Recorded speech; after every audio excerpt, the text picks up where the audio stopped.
Hey, what's up guys? Coach Jameson. Today I'm going to bring you a quick video on kind of releasing or relieving any tension maybe in the low back QL area. This is going to go into some different movements besides our usual recode, like we do a lot of rockers and decompression and things like that, but sometimes this can be overwhelmingly tight in this low back. And I say QL, it might be your QL, it might be something else tight in that region. I don't like saying, hey, it's just one specific thing.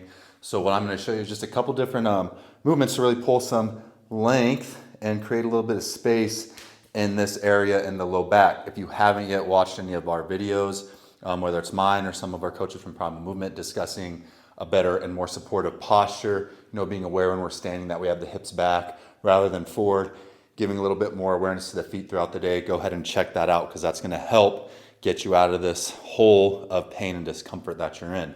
So let's go ahead, get to it. The first movement I want to show you, we're going to need a bench. So let me show you the tools that we're going to need. We're just going to need a bench. I'm going to be doing an elevated pigeon. If the bench is too high that you're using too, you can get a couple yoga blocks to elevate the bottom half, which I'll show you how to do when we get into it. And then just some sort of cable, high cable row. Again, this is our homemade system, so this is just a simple pulley system with some weight, and I'll show you how we're going to go on using both of these. All right, our first movement that we're going to use to help kind of relieve any low back tension or stress, especially if you're feeling it more on one side than the other, is going to be an elevated pigeon. So we have a bench, I got a blanket here, a little furniture slider. If you're a little shorter, you might want something to elevate your knees. I'll show you how we do that in a second with either like a yoga block or some sort of folded up mat or towel or something like that. So let's go ahead and get started. I'm gonna face away from you so you can see how I'm trying to find length into these tissues here on the back side. So I'm gonna go ahead and turn around and get set up into a pigeon stretch. So in this case, I'm gonna be working my right side. This is the side I'm gonna work to release. I'll show you both, but I'll go through a little more of an extended version on this right side. So we're gonna get our right leg up onto the bench. I want you to get up as if you're going into a pigeon stretch. You notice my back leg, I'm internally rotating it to help gain a little more access into this front side. And then I'm gonna slowly lower my back knee to the ground. Again, this height is right around almost the perfect height for me. I could probably elevate my lower knee a little bit just to help elevate the hips. So you can imagine if you're shorter, how we're gonna get a real uneven tilt to the hips. So I want that knee to be in a place where we can try to get our pelvis level and from shifting. From here, we're just gonna hold in position. I lower that back knee. I'm driving my front shin and thigh into the box, and then I'm gonna start going into a little lateral side bend. So I'm gonna start side bending and reaching to my left side, again, trying to pull length into this area. So I have a lot of freedom to rotate my chest whichever direction I need to, and bend as far as I need to find relief in that side. We can just do a hold here, or have the options to inhale as I reach, exhale, kind of release back to neutral. Inhale, find length, exhale, and then as I inhale, I'm focusing my breath into this right low back area, and then we can just hold as well.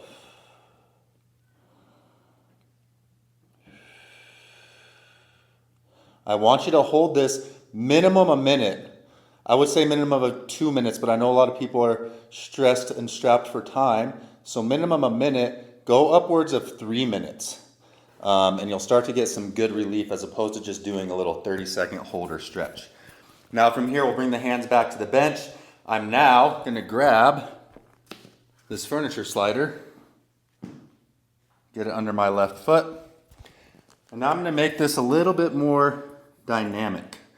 And so from here, I'm gonna drive down into my front shin and thigh, get that back leg to lift. And then from here, I slowly let my right hip dip towards the floor, drive through that front shin. So you can see, I can drop this right hip down and up, or I can reach this back leg as I pull into that right side a little bit more. You'll notice my chest is forward. I'm not vertical doing this.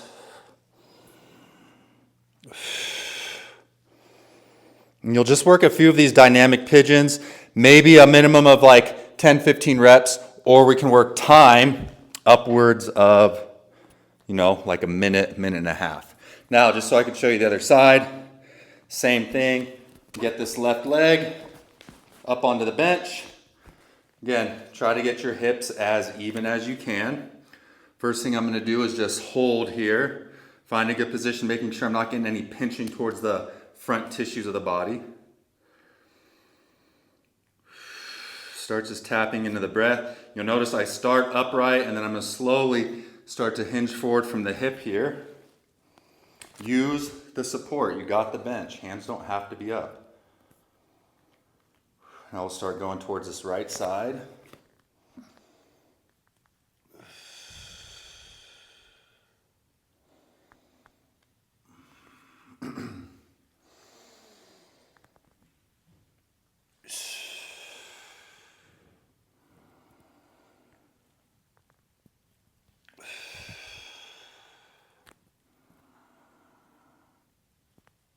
You see, you have a lot of freedom to kind of move, twist, side bend till you feel like you're creating space in those areas where you're feeling tension.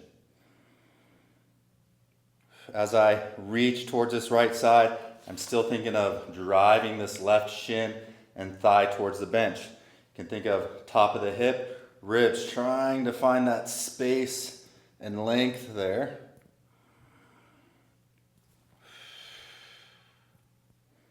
Back to center. Get my slider. Come up.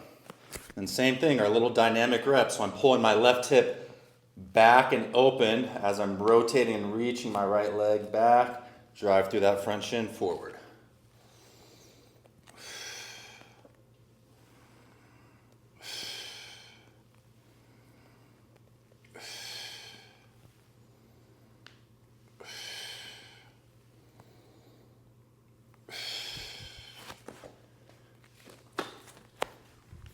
All right, so that's the first movement, our elevated pigeon. Again, you have a lot of options when you're in there. You can hold the elevated pigeon if that's giving you some good release towards the hip and that junction where the glute meets the low back area and that lumbopelvic hip region. You can hold for like 2 to 3 minutes if it just feels good getting into that elevated pigeon position. Then you have all the options with side bending and reaching. Remember, you're going to reach to the opposite side of whatever leg we're working. So, when I have my right leg up on the bench, with side bending and reaching to the left to try to get more space and release into that right low back area. All right, stay tuned. I'm going to give you another movement that you can use with the cable machine next.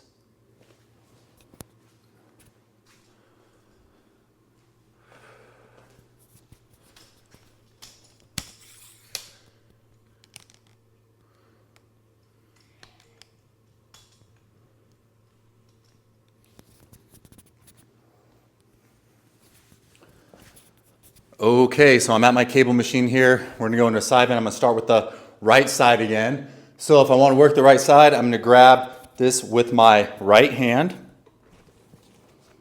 I got 40 pounds on mine. I mean, it's a little heavy. Could probably go a little lighter, but again, that's gonna be kind of dependent on you. I'm gonna start in Seiza.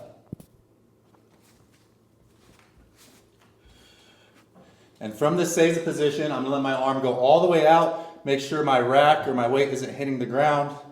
I'm going to scoot to my right just a little bit. And from the Seiza position, the first thing I want you to do is roll your right hip. So you see I'm going to try to roll my right hip towards the floor. So I'm getting that hip to pull down and anchor, and then I'm looking for length through this left side. Through my right side. So I get that hip anchored.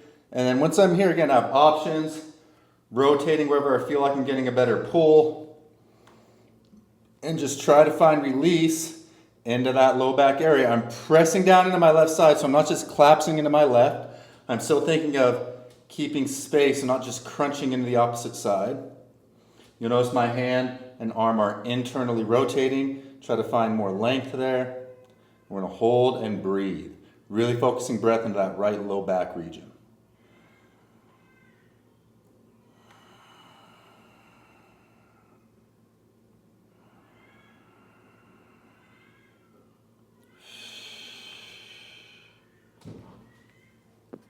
So again, this is something you're going to hold for time.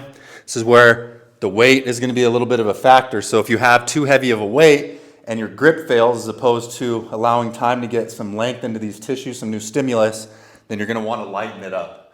Again, I like going minute and a half minimum on any stretchers or holds or passive things that I'm doing. Upwards of 3 minutes. Again, that's where we're going to get kind of more stimulus into the tissue and central nervous system, as opposed to a quick 20, 30-second stretch. You know, we want to sit and give ourselves a little more time under that tension. So I'll show you the left side now. Same. I'm going to sit down to my seiza. Now this time my left hip, I'm going to roll that towards the floor, pressing down into my right hand. I can even give a couple pulls and releases here.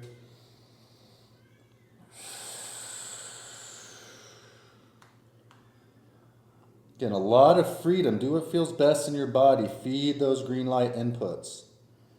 Again, we want to avoid any red lights, any sort of pinching, extra tension, pain, and lean more into our good sensations of stretching of the tissues, releasing, no tingling or any nerve stuff. You know, we want all good sensations and feedback. We know stretching can be a little bit uncomfortable, but again, that's for you to sense inside your own body what's good and what's bad. What is your body signaling back to you when you go into this?